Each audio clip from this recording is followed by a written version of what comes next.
Hey, my friends, we will be right back to the show. But I have a question for you. Are you struggling with the impact of childhood trauma? Well, know that you're not alone. I'm here to let you know that I'm starting a brand new weekly coaching group that includes a year of live coaching, accountability, support, habit and goal setting, and more. I'm starting a waitlist for the group right now, and I'm only taking a handful of people.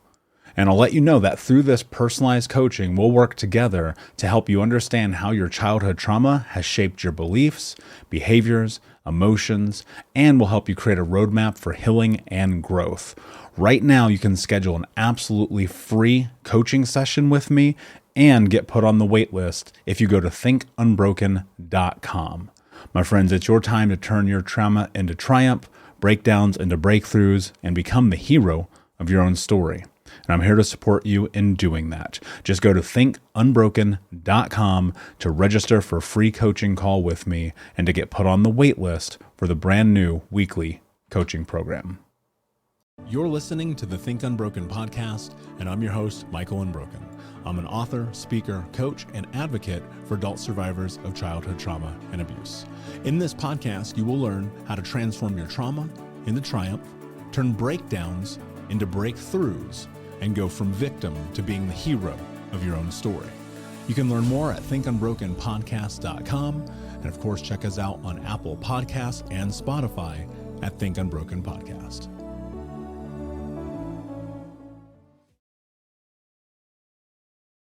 Hey, what's up, Unbroken Nation? Hope you're doing well. Today, I'm joined by Gina Perin, who is a certified health and wellness coach.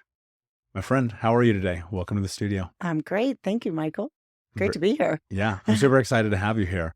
I've been looking forward to having this conversation for a lot of different reasons, but predominantly because I think your journey is just a stellar journey. It's one that I think a lot of people will relate to the hardships. And more so, I think about this idea that each of us have opportunities laid in front of us that in one way or another shape our lives. And sometimes we go down the dark path and sometimes we step into the light. And before we get into all that, so I can understand you a little bit more, Okay. and the audience, of course, what is one thing that I need to know about Gina to know who you are? I'm passionate about health and wellness, but I have shifted. What I was pursuing with health and wellness was very much just the physical for most of my life. And that has very much shifted to now the emotional and the mental health component that I was missing. So basically, the holistic approach to health and wellness, the whole person.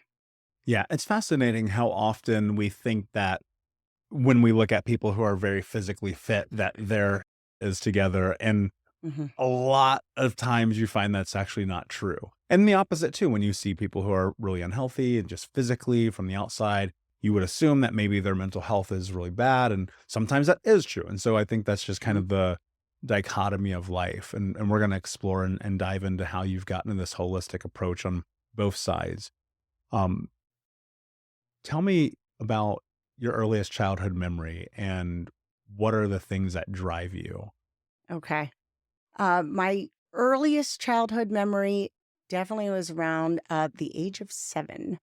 So I grew up on a farm. That's very important to know. A farm in the middle of nowhere in Pennsylvania, oldest of 4. So all of my siblings were also my friends.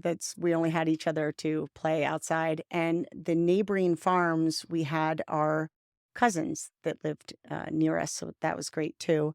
And my cousin Tommy was quite a bit older than me, about 14, and I looked up to him I thought he was like Evel Knievel. I mean, wheelies on his dirt bike, the whole thing. And I wanted to be him. I wanted to be him when I got older. And at the age of 14, when he was 14, he killed himself, shot himself in the head. And it hasn't been determined either, accident or on purpose, but either way, he had died. And my parents took me to the funeral. So that was a very impactful moment in my life. It was the first time that I've ever seen adults cry It was the first time I saw my dad cry. I don't know that I fully understood what was going on, but I knew it was very, very big. And that was definitely the first experience that is seared into my brain. Like I can smell that the funeral parlor. I can literally smell it. I remember sitting there on my dad's lap. So that would be the first event that really started to shape my life. I don't think most children understand what is happening in that moment. When my uncle was drinking and driving, and it was New Year's Eve '93, and drove his car off the side of a on ramp, closed casket, the whole nine. And so I was a little bit past 8 years old, and I remember all of the grown-ups being sad, and that's something I think as a child you don't understand, you don't process. And in those moments, and like you, it's actually seared in my mind because I remember being like, well, where is he at? Like, why is everyone here and he's not here? And so on and so forth. But, they often say one of the hardest things people go through as family is like losing children, right? When you look back at that moment, did you at all understand it? Did anyone explain it to you? Like, and especially under the circumstances, or what was that like? They explained it to me. However, when we're in the funeral parlor and sitting up front, I remember my dad taking me up to the front and you got to say goodbye to him. It was an open casket. And he literally just looked like he was sleeping, laying there. So I, in a 7-year-old mind, just thought he was sleeping and he was going to wake up and come play with me the next day. So that was really hard to understand. I don't think I understood it like at that very moment, but as time went on and he didn't come the next day and all that. And the other and this I remember very, very specifically is there was just a little Band-Aid like on his neck. There was just a tiny little Band-Aid. And other than the Band-Aid, he literally just looked like he was sleeping. So I definitely don't think I understood what was really happening. I was more fearful of seeing my uncle and my dad crying, like Mm, these men in my life that I thought were very, very powerful, strong men. I had never seen them cry, and certainly not like that. So that was impactful for sure. yeah, I would imagine that carries a lot of weight into relationships and family dynamics. And like, how do you, and this may be a bit of a strange question, but how did you start to reconcile that? Have you ever, is it one of those things like even still, does it feel like part of childhood is missing or? Well, I can tell you that I definitely didn't reconcile anything for a very, very long time. Mm, I think I just suppressed that. Nobody ever talked about it after that. It was almost like interesting. it was yeah, I don't want to say swept under the rug or anything like that. Not like he was forgotten, but it there I don't have any memories of him ever being like really talked about after that. So it kind of like just kind of went away. Did that change who you were? I'm absolutely sure that it has, for sure. Yeah. I around the age that he was, I'm 14, 15, I just started getting into a lot of trouble. Um, by the time I hit high school, I was just not going to classes and just not doing what I was supposed to do. Started experimenting with drugs, started experimenting with alcohol very young. Um, I can't say for sure that that's what, I mean, it wasn't just, what happened there. But those are like my next memories that happened of just going down like this really, you know, bad path. Yeah. And then, going to college, dropping out of college, just didn't want to go. Um, had a lot of unresolved things going on and got married really young. So that's, coming from a small town, you get married, you have kids, that's what you do.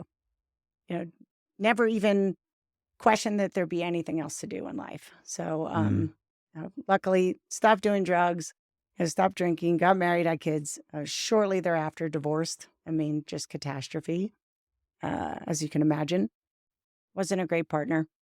just very selfish. I would definitely say that I was very selfish. Really didn't have a direction of where I was going, what was happening. Yeah, my thought when as you were saying that, I was, people who get married young, I feel for them in a lot of ways because I'm like, you don't even know the right questions to ask yet. Zero idea. I had zero idea. I mean, it's funny looking back at it now. I'm like, it's almost cringy. I even look at photos and I can't. I look like a baby. Yeah, You know. because you probably were. And of course, now we Yeah. live in a different world where most people aren't getting married till their 30s and 40s at this point. We live in a very different society. But even when I was in my late teens, early 20s, the people around me were getting married. And I was always the outsider, and Yeah. even today, I'm probably still the outsider in a lot of ways. Because like I go and I look at those experiences of high school and the drugs, the alcohol, the partying, the breaking the law in ways that I still don't even really talk about. It was like that felt way more normative to me than whatever was happening in the world for some odd reason. Like I felt this really interesting call. Part of it was survival, right? Like go make money, do whatever it takes. And part of it was there's a thrill in this chaos, right? If you chase chaos and you're used to chaos in your home, your parents, your community, and you see this so often, per capita, more people do methamphetamine in small towns than they do in big cities. Yeah. Right? 100%. There's like something, I didn't grow up in a small town nor farm, but y'all have nothing to do. Nothing. Right? What was it that at such a young age had driven you into drugs and alcohol? It's what everybody was doing around me. There isn't even a great excuse. There's nothing to do. It's go into the woods and get somebody to get you alcohol, a lot of alcohol, and just drink and quarry jump and do stupid, and that's what you did. And I literally looking back, by 21, I was like, I can't keep doing this partying life, and college wasn't working out for me. And it's like, I know I'll get married because that'll fix everything. That'll get me to That stop. was a cognizant idea that you had? I believe it was. Yeah. Wow. Yeah. Okay. Like maybe I'll just, then I'll stop doing, drugs and drinking, and I'll get married and straighten up, and everything will be just, it's insane when I say it out loud. When I say it out loud now, today, decades later, it's like, where was the thought process in all of this? Like where, people around me were starting to get married. Again, they get married kind of young. That's just maybe a small town thing. I don't know, or even back then. So we're talking 25 years ago. So it was a different time. And you get married and you start having babies. Like that's just what you do. Did it seem like that was for you a way to escape your possible fate based on the path that you were down? 100%. 100%. Just seemed like a better option. That, or I was going to kill myself with drugs, or who knows? Like, who knows what would happen? It was like, I needed to change something. And I literally had no tools to deal with whatever I was, suppressing by doing all the drugs and alcohol and those kind of things. I had no tools. I didn't even know anything about, mental awareness or mental health like back then. None of that. I was just reacting to my life, very reactionary, and just, do what everybody else is doing. I will say this, there is a piece of this that I'd left out. My dad was a competitive bodybuilder when he was younger. And like, even though we lived on this farm in the middle of nowhere, and we had a very large gym in our house. So from the time I was very, very little, I lived in that gym, just watching my dad, take care of himself physically, and his bodybuilding friends would come over. And so I basically grew up in a gym. So I knew all the, like, how to physically take care of yourself. So let's take out the years that I ingested drugs and everything else. Even while I was doing that, I would still run. I was running races, like taking care of myself physically but then putting bad stuff in my body, right? So and it doesn't make a lot of sense, but back to what you were saying, if you would see me just out in public, oh, she's very fit. She must take really good care of herself. She's got it going on mentally and physically, when really all I had going on was the physical. Yeah. Yeah. And it can be like that, right? There's a beautiful escapism in the drugs and alcohol, especially when you don't know it's happening. I mean, I recall like the first time I got high, I was 12 years old, and I just remember vividly feeling peace. Yeah. It was the only time I'd ever, like, it was like the sun was shining, the sky was blue, the birds were chirping. There was nothing in the world that could take away that singular moment of peace until it started to spiral, right? And you often hear this notion of chasing the dragon. And luckily for me, I watched my mother go down this path of prescription drug abuse that destroyed our entire family. And so I kind of quelled a lot of it, but I put it into other things, right? Which I think a lot of people do.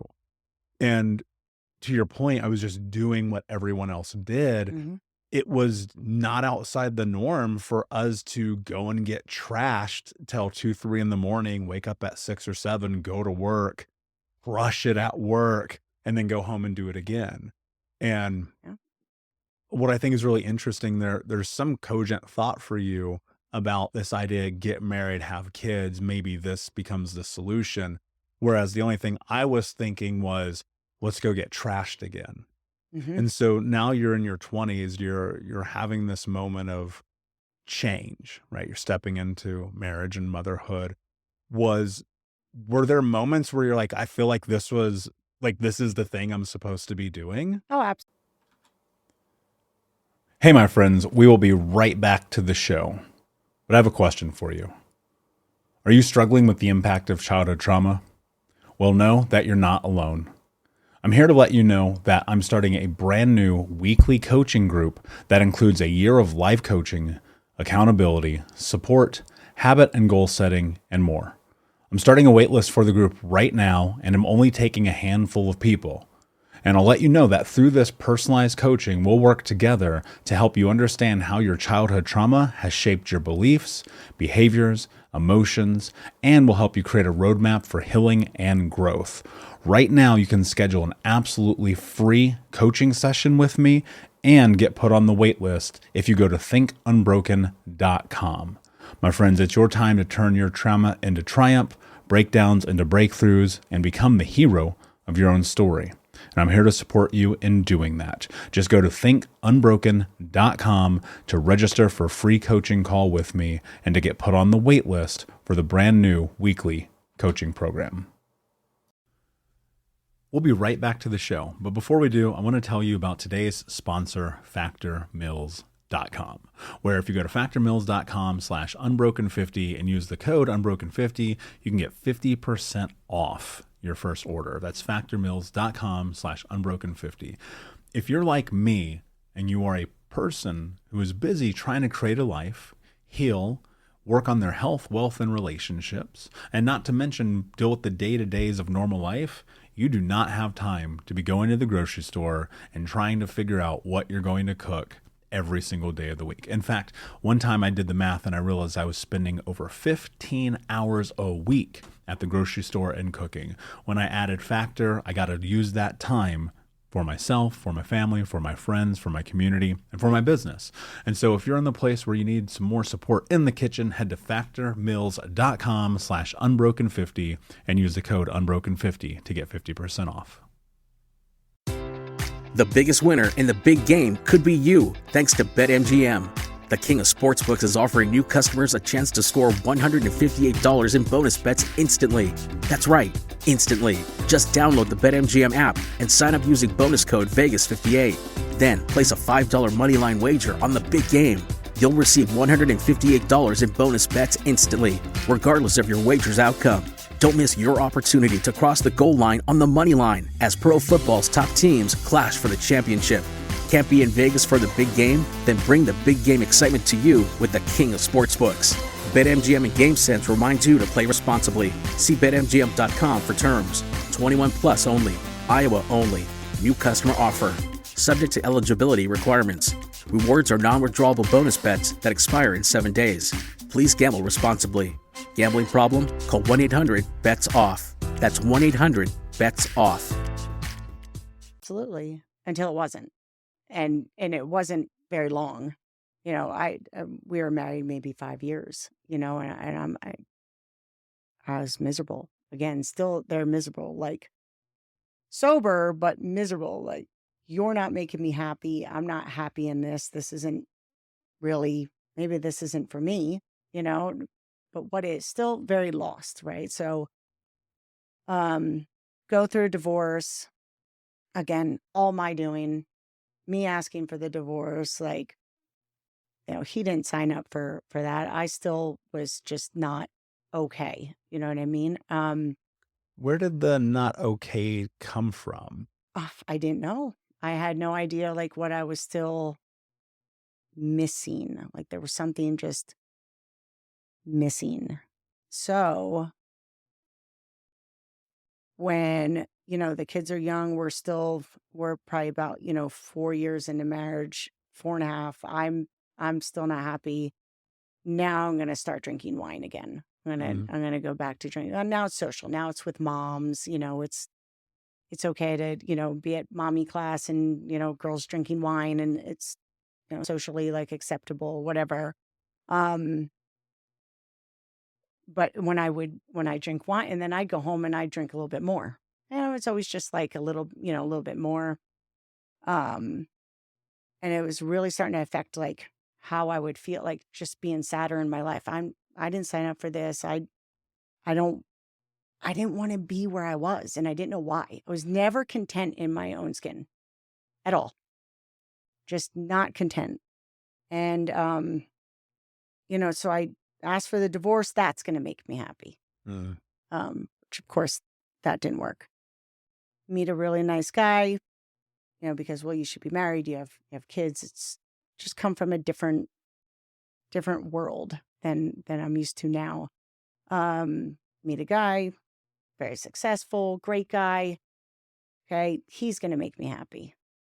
And we get engaged. I'm slated to move to New Jersey and move in with him, and he's going to take care of me. He's successful enough. I won't even have to work. I can be home with, you know, my kids and my soon to be stepsons. That'll make me happy. Right. And I'm so self-absorbed in my own life, you know, and we were the fitness couple. Again, if anybody saw us, we were, you know, fit and just, they have it all together. And there was something in my mind. I'm like, oh, great. I'm going from one, you know, relationship to another. From the outside, it looked great to everybody. And, it's Christmas now. I'm to be married, you know, that next summer, and it's Christmas. I'm like 33 years old. And I have a question for you. Yeah. I know where you're going, but Yeah. I have a question for you before we go there. Please. I think often people are seeking validation externally from everywhere except the mirror. And I know this from my own experience. All of the hookups, all of the random nights, all of the drugs and alcohol, all of the, I will do anything for you to like me for 7 seconds, right? All the sacrificing of your own morals, integrity, character, values, boundaries to have that thing, right? We seek that. Do you feel, if you like reflect on that, because there are people I know right now who are in this moment, maybe not particularly the same, but close, where they're seeking that thing. Was there ever a moment for you where you were like, I need to fill myself up first?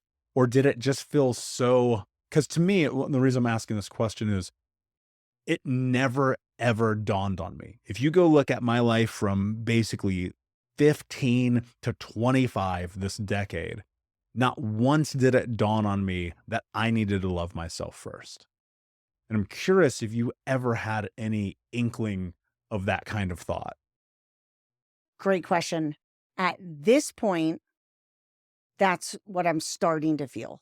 Before that, even through my divorce, never even thought of that. Never thought of that at all. From the moment I got engaged, I had doubts and I knew this isn't the right thing. Mm. And I said yes anyway. And I've got this big ring on my finger. He was very successful.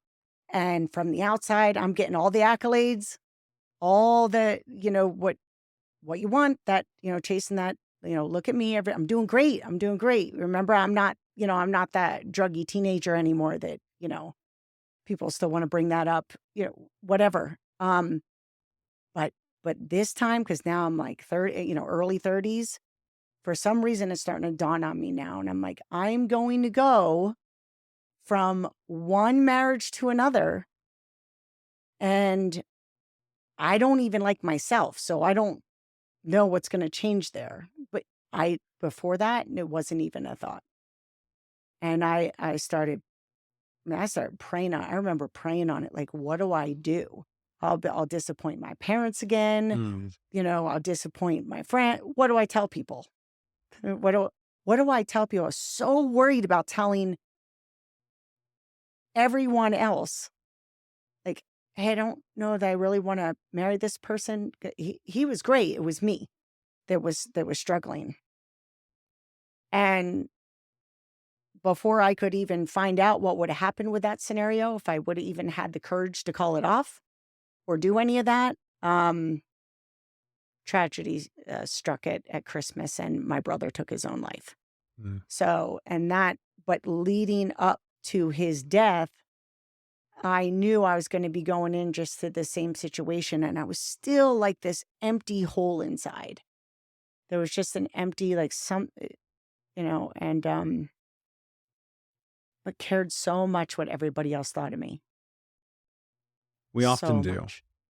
We often do until we don't. Yeah. And I say this often, I don't care what people think about me unless you're in my circle. Right. And even then, I'm very hesitant to decide whether or not I'm going to bring that energy in, because the one thing I've discovered is everyone has an idea about what your life should be. Mm-hmm. And there is one of the things that I teach my clients often, and really everyone, if you've ever listened to this podcast before, is like, you can turn tragedy into triumph and breakdowns into breakthroughs. Here's the hard part about that. Tragedy and trauma and breakdowns have to happen. I don't know, and I've asked everyone that I've probably ever interviewed on this show about that moment. And it's like, everyone is like, yeah, you have to have it. It sucks. It's unfortunate. It's unfair. It's not the thing that you want, but it's the thing you need. And sometimes it's the thing you need by proxy.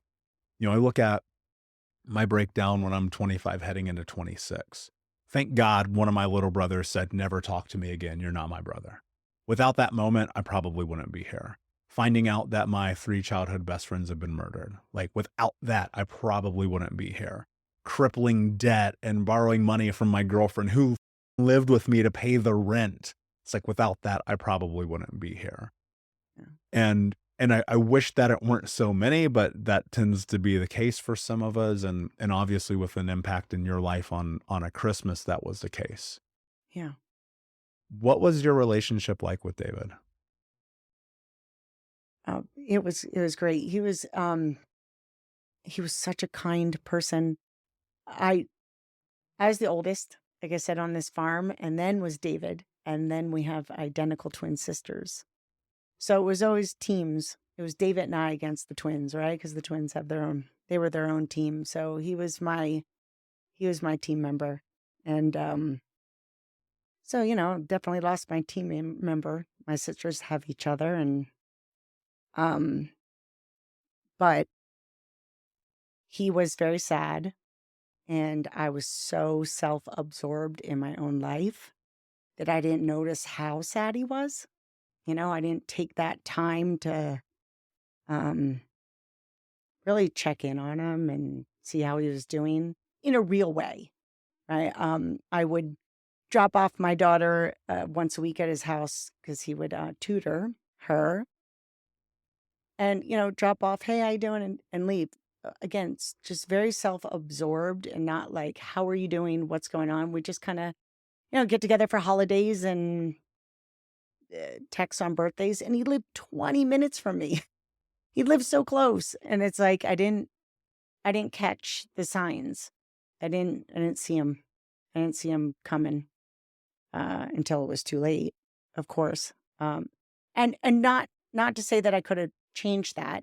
I don't beat myself up as to whether or not I could have changed the outcome. But I was living a very, very selfish life. No plan, no direction. Just, okay, I'll get married again, and then that'll be all good, and that'll fix it. And just really unaware of what was going on around me. So that morning, my dad and I found him. He had This was Christmas. Christmas morning. Yeah, he didn't show up to Christmas Eve. Again, so Christmas Eve is a big event at my parents' house every year. And for me, it was like this year, it was 2010, it was even bigger because I'm bringing my new fiance and soon to be stepsons to Christmas Eve. So it's the first time I'm bringing them there. So I'm just focused on, me, and look at, this is going to be my new family. And I mean, it was like halfway through the night, or the night was more than halfway through the night. The night was almost over before I realized that, like, he wasn't even there. Mm. He hadn't showed up. And I look at my dad and it's like, where's David? He's like, I don't know. They had tried to call him, but he didn't come. So even at that point, I was just, very into whatever is going on in my world. And the next morning, after the kids open their gifts, take them to be with their dad. And I text David, Merry Christmas, and no response. So that's when I knew right away that something was really wrong, but not until it was definitely too late. So I decided to drive to his house, and my dad met me there because they had been trying to call him as well, and no response. And that was, again, so how many years between 7 years old to now 33, open casket, see my brother laying there, Band-Aid under his chin. Same thing. Almost identical. And that was obviously a major thing that happened with our family. Within 6 months, I called off the engagement. It was kind of my out, which was better for all parties involved, certainly. And I just, that was the start of going right down that same bad path, repeating the same pattern from back 14, 15 years old. It literally just repeated itself. Just started all over. So I'll move across the country. That'll fix everything. Let me move away from, all the sadness. Took a couple years to actually, get enough courage to just start over and move out here, but still unresolved in everything that had happened from back childhood.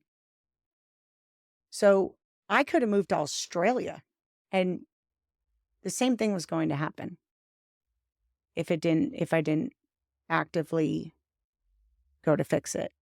And so the breakdown, Michael, to your point, it was slow, meaning it just progressively got worse.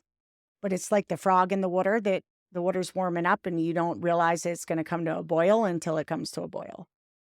And it took a few years after his death, more than a few years after I moved to LA for it to come to a boil. It Yeah. does that. Yeah. I often think of the old proverb, wherever you go, there you are. There you are. And you cannot escape yourself. No. Nope. And the things that we do that are often just these normative, autonomic, biological responses for creating safety in our life are the very things that destroy our lives.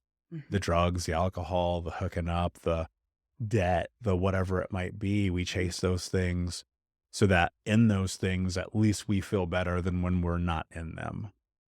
And you come to find on a long enough timeline, and you see this all the time in people who are addicts in some capacity. It's like they would much rather be in the destruction of that than the discomfort of their reality. I witnessed that in my mother, my grandmother, family members, myself even, especially in my 20s. But there's so many lessons to be learned in that. If you're like willing to honestly be real with yourself and look at your life and going, this is my fault.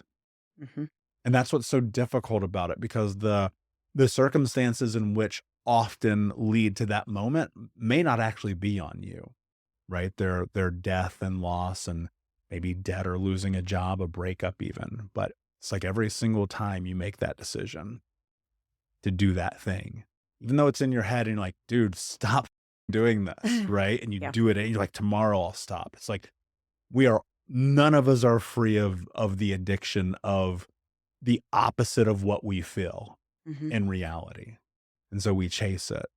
And I want to talk about this boiling with you because I think it's really important. But before we do that, there's a question I was thinking about leading up to this that I really, really wanted to ask you. What did you learn from David? Oh, so much in retrospect. He always paused. Let me explain. He actively listened to you when you would talk. And no matter what was going on around him, when something bad would happen within the family or whatever was going on, he'd take a pause. He'd digest it before any reaction. And it was usually very calm, where I was very reactionary just to my life and just causing more chaos. I would cause more chaos. It was like I wasn't comfortable unless I was causing more chaos. It's like, whatever it was that was happening, I'd make it even worse. And it was like I was good with that, where he was very good at staying out of the chaos and kind of taking a step back. That is the biggest thing that I learned from, but I didn't learn that until much later after his death. And I was like, oh, he was, just a much calmer person. Now clearly I don't know what was going on up in his mind. But just to sit and be with him was a very calming presence, where I was more like, what's the next big drama that I can either cause or make worse of whatever is going on around me? It's like I wasn't comfortable just being me. So I can honestly say that is the best thing I've ever learned from him. I just wish he would be around right now for him to experience the other different side of me. Yeah. Yeah. We never understand why people do these things. Yeah. And you can't. And we can drag ourselves through glass trying to understand it. And for me, in some capacity, I do. I mean, I've obviously shared publicly my own battles with suicide attempts and ideations and plans, right? And even now I look back at it, I'm like, I don't know why. I just knew that I was in pain, and everything except this existence felt easier. Yeah. And this was a man who we used to work out together. So my brother and I were the two that really caught the fitness bug from my dad. So we were always in the gym together. This man wouldn't eat a French fry. He was like this. I, I'm serious. He was so disciplined, physically. Just you look at him and go, wow. I mean, dedication to his and took such good care of his body, and mentally was obviously suffering, right? Where you looked at me and it was kind of the same thing physically, but mine came out in a different way, started, drinking again. And I was always looking for another outlet or somebody else to make me happy, some other source to make me happy, or some location will make me happier, or buying this new car will make me happier. And it was always just chasing that, it never satisfied, of course, because that's an endless pit. But he must have had, just a different way of dealing with whatever demons he was dealing with. Yeah. Yeah. And I've just come to discover we can't try to understand it, no matter how much we want to, because it'll, in our heads, we think that it'll create closure. Yeah. It'll make us feel better. May even, for some of us who feel shame around not being there enough, give us permission to let go. But you're never going to know, right? Nope. We can never understand. Nope. If you could say one thing, assuming that somehow through the grace of the magic of the universe that we live in, and David could hear it, what would you say to him? I would say, I'm sorry. Oh, that's gonna choke me up. Yeah, I would say I'm sorry. I'm sorry. Sorry, I was a selfish sister back then, and yeah, I wish I would have been there for him in a different way. Yeah, I resonate with that. Yeah. I feel that. Unfortunately, we are all selfish. Yeah. It is just the nature of the human experience. But obviously, you've had to find that is not serving. Like, it's not going to be the thing that takes you to who or where you want to be in your life. And you made a decision to go to LA. I did. And LA, just despite whatever might have been in your head, initially was not salvation. What was LA? I had friends here, and this ended up being so crazy. But my daughter's married now and doesn't even live in the state, and I'm still here because I've made family here. And I feel like LA for me was where I had to have that breakdown and breakthrough. I met people here or in LA that I wouldn't have met staying in my small town. Who knows, I would have gotten married and lived in New Jersey and life would have went in a different path. But I really feel that I was meant to be here. From the company that I work for, when I walked in there, they immediately became family. It took a long time, but it's like, I feel like I was positioned there. Like, this is where you're going to end up healing.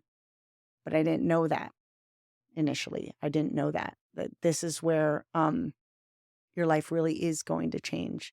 So initially I was still on that downward spiral, doing everything I had done before, just in a new location, and started teaching in local gyms and, again, the physical fitness, because it was the only thing I knew how to fix. But mentally I was just going straight down. It's been many, many nights over drinking by myself in my apartment, until I got to a point where I understood how David maybe got to the conclusion that he did. I can't say that I know exactly what was going through his mind, but I could see that if I were in his mind, in the position that he was in, it would have felt like the right thing to do. And I started to scare myself.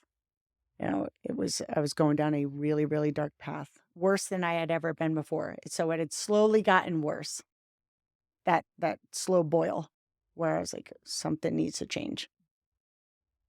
What was the moment where you realized that? I would love to tell you that there was like some magical moment that something happened to me and everything changed around, but there wasn't. For me, I read these like amazing stories about people, and it's like, I got struck by lightning and everything changed. It didn't happen like that for me. For me, it was, an opportunity opened up where a gym poached me out of another gym and then put me in front of new people. One ended up becoming my mentor. All of a sudden, people started to come into my life where I wanted to be like them, and things started to happen. I said, how about you read this book, or you read this book, or you listen to this podcast? So I'm starting to change some of my behaviors just from all those things that are going on. So for me, it was more of like a slow change, a slow change.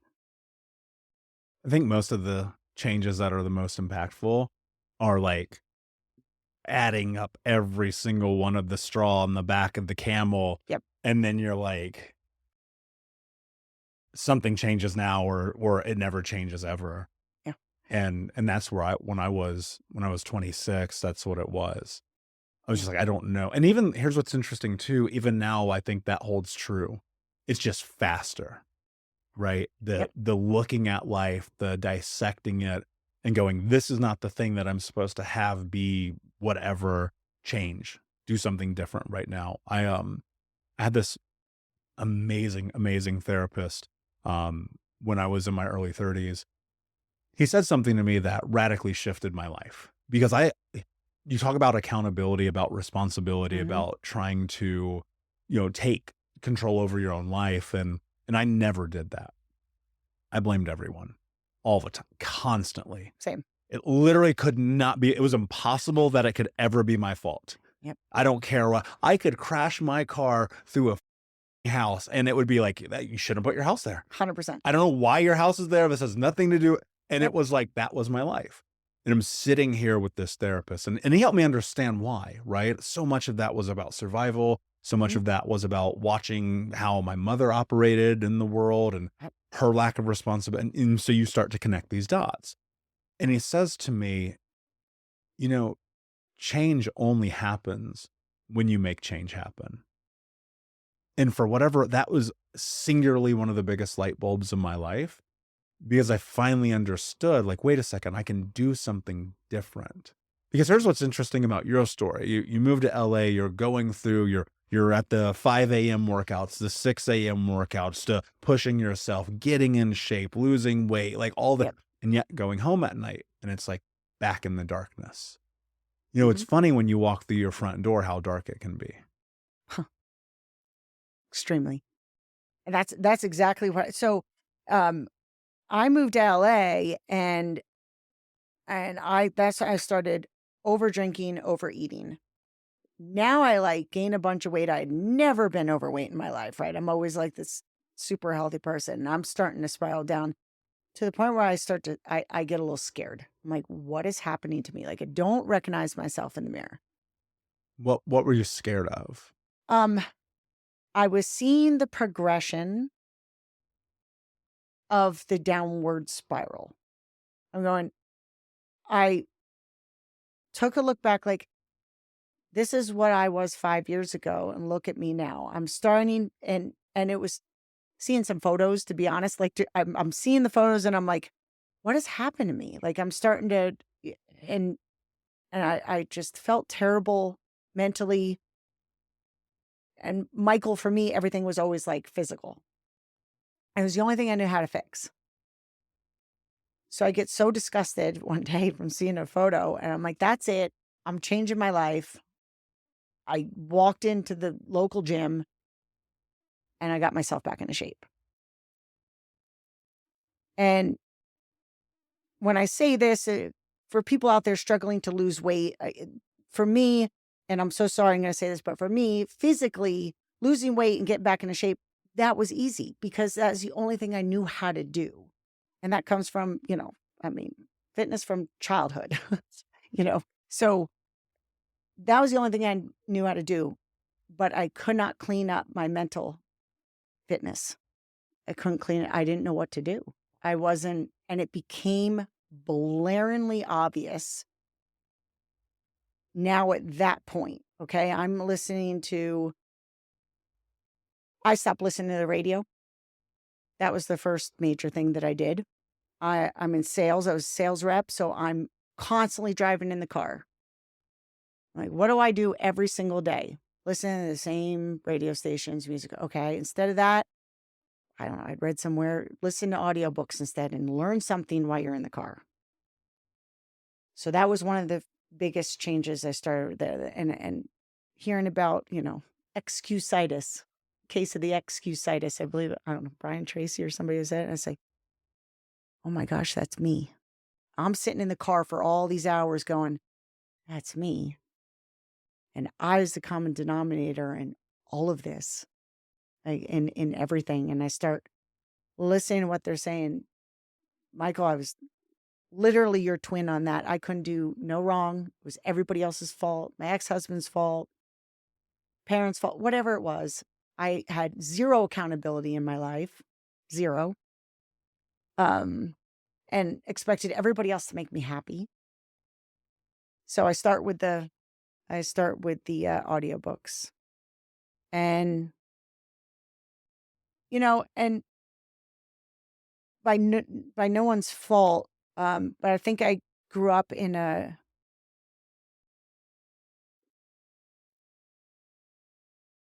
my parents are a little bit old school. You just don't reach out for help. You don't go talk to therapists. That's maybe like a big no-no, so they don't really help, or at least that was my idea of therapy. That is a waste of time and nobody could really help you. And I thought, well, maybe that's wrong, my idea of that. So then I reach out and find therapists. Now, I have to tell you, I went through a couple of therapists till I find somebody that really is my fit. So,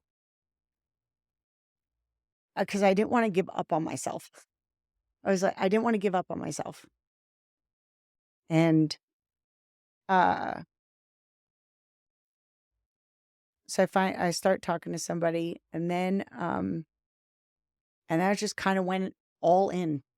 Why am I the way that I am? Why am I this major people pleaser? How can I be so, on top of my game, like working these crazy hours, doing well at work, and then walk through that door and falling apart? What is going on? Like, I wanted to know, like, all those things that were happening with me. Because I could not wake up another time, like passed out on my couch. Nothing was changing. I was going to kill myself through drinking or some other stupid way, not on purpose, but I was basically killing myself. So it started off small, but then it started to snowball. Yeah. It really started to snowball. That's how it always does. Yeah. Like it starts off a little brush fire and then you're burning down the rainforest. I was burning it. I mean, down to, I ended up years ago now, but I canceled cable because I would watch the news first thing when I get up, grab the phone, watch the news, taking in everybody else and taking in negative things and the negative talk. So I really had to change every little aspect, but it did take time. It took time. And that's the thing people don't understand. It's like, you're never going to listen to one podcast. You're never going to read one book. You're never, I mean, and more so, you should probably re-listen or reread a lot of this again and again and again until it like sinks into your brain. Like when I wrote my first book a few years ago, as soon as you start, it says you're going to need to read this again, right? This is not a one-time deal. And I don't think anything is, because habitually our brains want to go back to comfort the second we find discomfort. And what's so interesting about discomfort, it could be not being codependent. It could be having accountability. It could be saying no to the extra hours of work and the date you probably shouldn't be on anyway because that person has bad energy and you can feel it, and all of the things. And so the escapism, once you can control that, like, I really think that's where healing begins. And it's not that there aren't moments where you fall back, because we all do, assuredly. I can promise you I'm gonna up 100%. But if I can lengthen the space in which those occur, like, that to me is where the win is, because it's in the middles, right? It's not at the finish line. Nobody really wins a marathon by crossing the finish line. They win the marathon by running the marathon, Yeah. right? And I think people forget that, especially in mental health and in this journey. This is a rest of your life game. Like, I don't know about you, but I don't ever wake up every single morning and I'm like, yay, life. Most mornings I wake up and I'm like, man, all right, let's go. Yeah. What do we have to do today? Yeah. You mentioned something like you joined that gym, or you started working there, and you had your first mentor. Yeah. Who was this? Oh, so this is very interesting.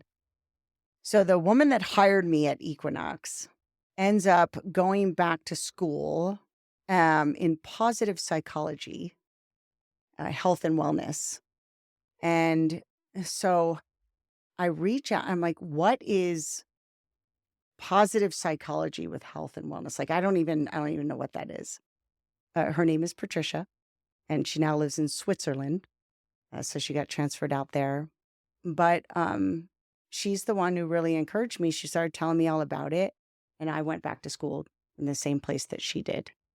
And so she kind of started that ball rolling but then my therapist is really who we started getting into the actual work of, like, what is the stuff in the past that I carry with me, and how has that shaped me into my reactions and my behaviors and all of that. I didn't know any of those things.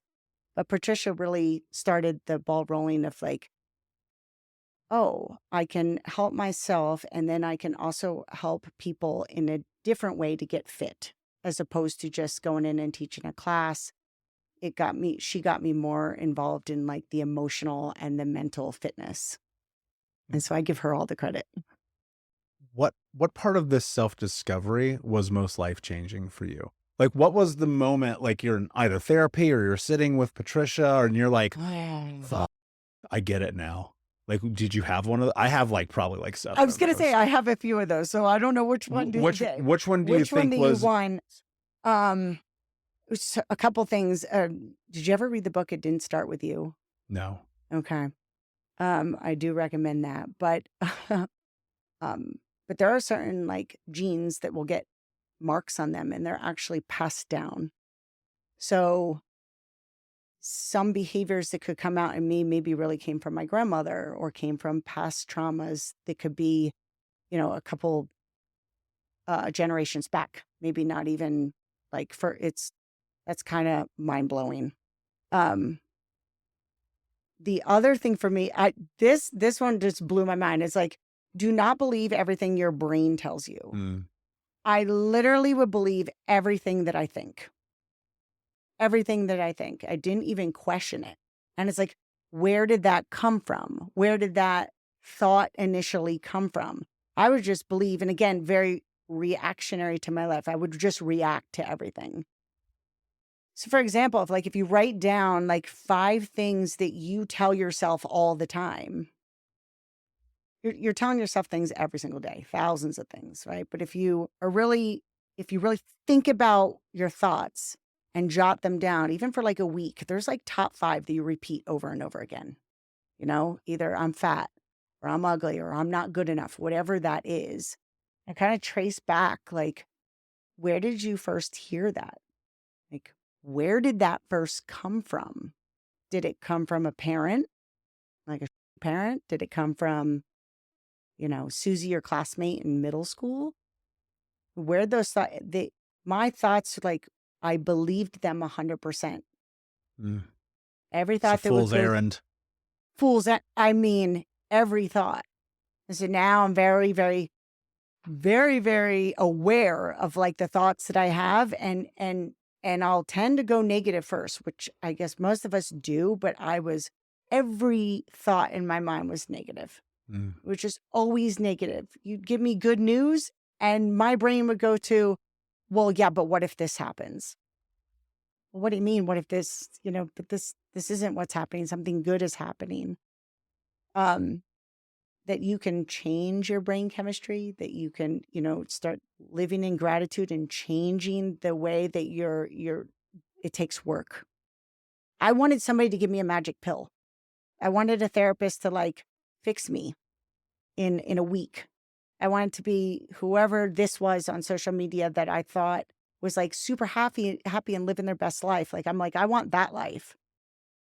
But back to your point about the marathon, you don't see all the middle and all the work that they do in between it.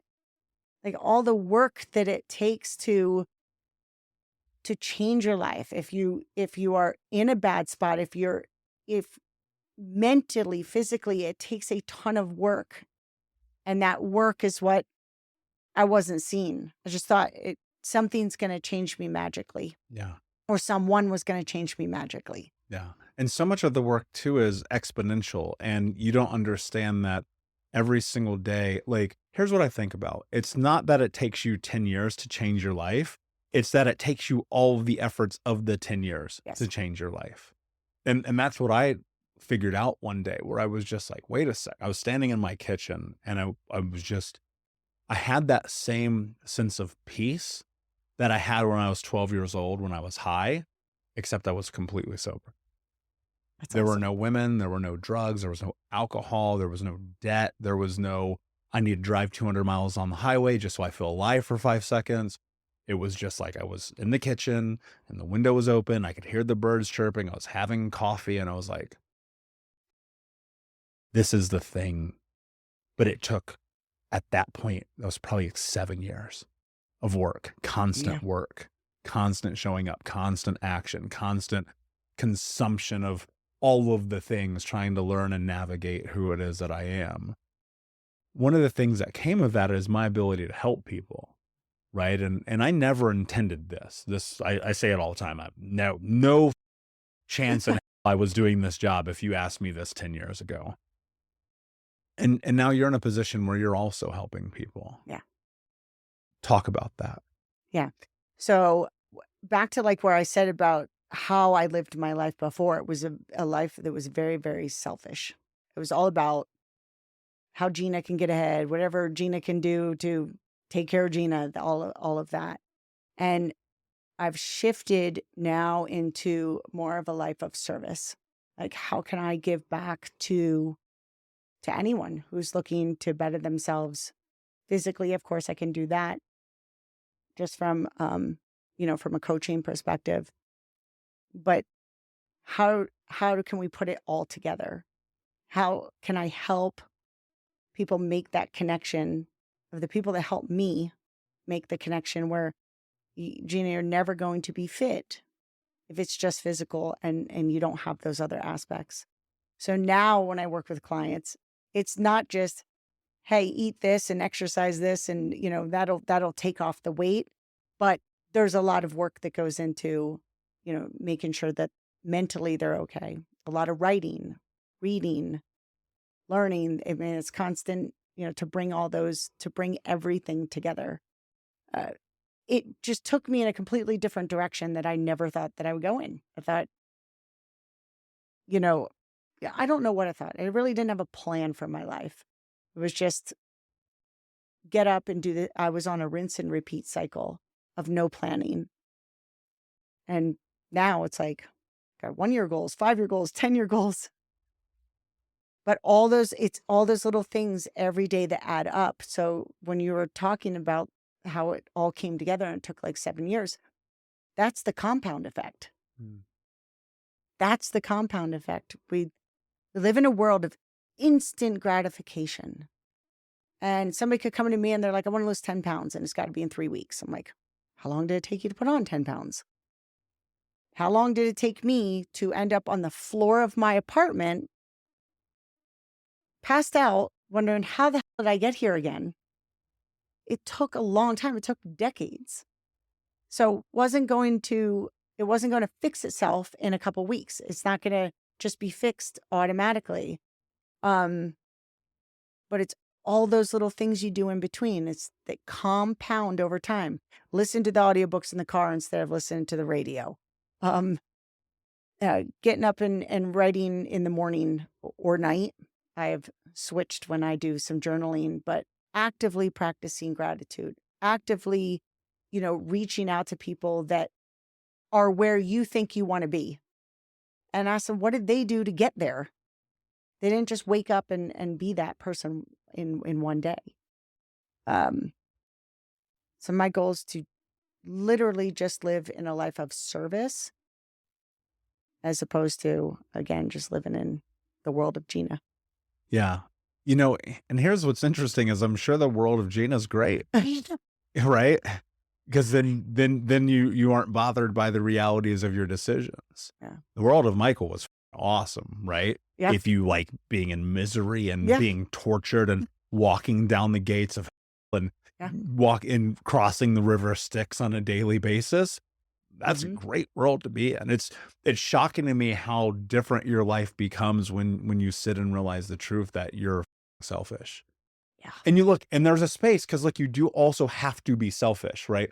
Especially when it comes to your time, your effort, your energy, this whole thing around being of service. Like, I can't help you if I don't help me first. And I'm not going to sacrifice me for you. And when you look at lifeguard training, they teach you if someone is in chaos and sprawling out of control and going under in the water, you say, hey, you need to calm down. And if they don't, you kick them away because both of you cannot drown. And that's what being selfish is. It's like you're drowning constantly. But when you're doing it with conscientiousness and the care for self, I mean, that's where you thrive. And I'm never afraid to say no anymore. Right. And I'm not codependent, and I'm not in this position where I'm like, I must always do all these things for everyone else. Yes. And that's the lesson that I hope people will learn for themselves is like, go be of service. Stop being a selfish because you are. Right. And I know that's hard and you don't want to hear it. And the first things out of your mouth is I bend over backwards for people. I'm like, okay, cool. That's awesome. You're great at being codependent. Right. Right. You're really, really good at that. So how do you actually become really, really great at being of service? And starting with yourself. If somebody, has listened and they're feeling like they relate to a lot of this and they're hearing this story, and obviously everyone's journey is different, but there's something they resonate with and they're like, I want something different. I've tried the marriage. I've tried the kids. I tried the working out all the time. And maybe I tried the opposite. I tried being alone and blah. Like, where do they start? Like what was like the most pivotal tool that you used in your life that you think people can use if they want to start? Never give up on trying what works for you. So there are so many avenues they could go down. Start with books. Start with books. If you're comfortable with that, start with podcasts. If you're not comfortable going to talk to somebody professionally, or you are and we're hesitant about it, go seek someone out. If that person doesn't work out, there's thousands of other therapists. Find somebody else. Keep trying. Anything that will start, you will know, you will be attracted to what resonates with you. You will feel like you're at home when something starts to make sense to you.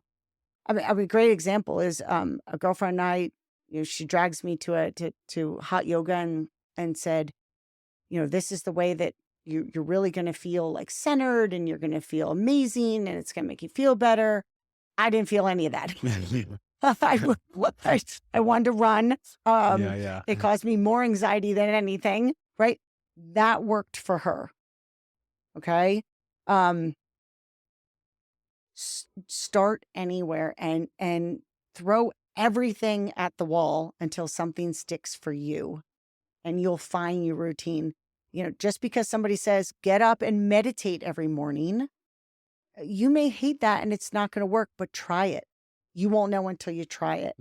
Once you start going down the path of listening to people that are where you would like to be, you are going to get something from everyone. I've gotten something from everyone that I've listened to, and doors will just start to open that you didn't even know were there before. But don't give up. Actively pursue your happiness. Yeah. Or change.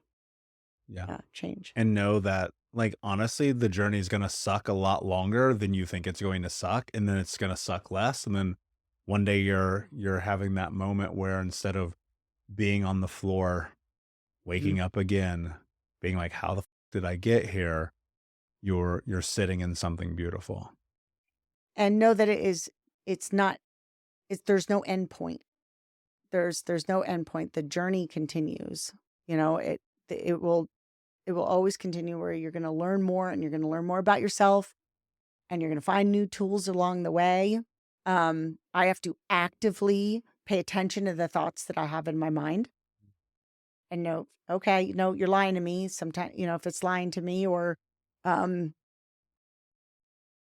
going inward to know about yourself it can be scary, but it's so rewarding. Yeah. It's very rewarding. Yeah. But what scary thing isn't? Yeah, exactly. If we're constantly used to the normality of the chaos of our life, the scariest thing is peace, harmony, love, forgiveness, compassion, connection, community, family, being out of debt, being in shape, getting off of prescriptions you don't need, right? The fear of the unknown often keeps us crippled, but it's also the very thing you should be moving towards every single day.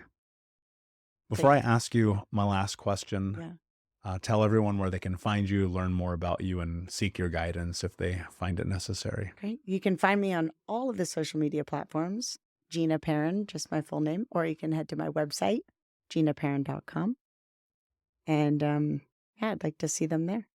Yeah. And of course, we'll put all of the links in the show notes. Go to thinkunbrokenpodcast.com.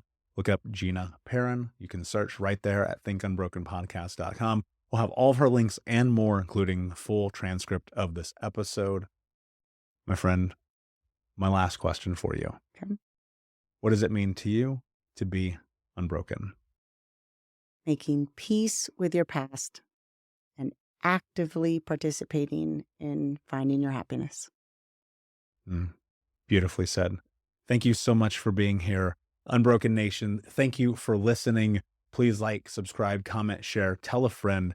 Make sure you share this episode if you found it to be impactful, because every time you do, you're stepping us closer and further to ending generational trauma. Remember, when you do that, you can help someone else transform their trauma into triumph, their breakdowns to breakthroughs, and help them become the hero of their own story. And until next time, my friend, be unbroken. I'll see ya. Thank you so much for listening to Think Unbroken. Please share this episode with someone who could use it and help us move forward in our mission of ending generational trauma in our lifetime. And if you would, please take 5 seconds to pop on iTunes or Spotify, hit that 5-star, leave a review, and you can also reach out to us on social at Michael Unbroken or at Think Unbroken. And of course, you can check out our YouTube channel at Think Unbroken. Thank you for being a part of Unbroken Nation, my friends, and until next time, be unbroken. Hey, my friends, we will be right back to the show, but I have a question for you. Are you struggling with the impact of childhood trauma? Well, know that you're not alone. I'm here to let you know that I'm starting a brand new weekly coaching group that includes a year of live coaching, accountability, support, habit and goal setting, and more. I'm starting a waitlist for the group right now, and I'm only taking a handful of people. And I'll let you know that through this personalized coaching, we'll work together to help you understand how your childhood trauma has shaped your beliefs, behaviors, emotions, and will help you create a roadmap for healing and growth. Right now, you can schedule an absolutely free coaching session with me and get put on the wait list if you go to thinkunbroken.com. My friends, it's your time to turn your trauma into triumph, breakdowns into breakthroughs, and become the hero of your own story. and I'm here to support you in doing that. Just go to thinkunbroken.com to register for a free coaching call with me and to get put on the wait list for the brand new weekly coaching program.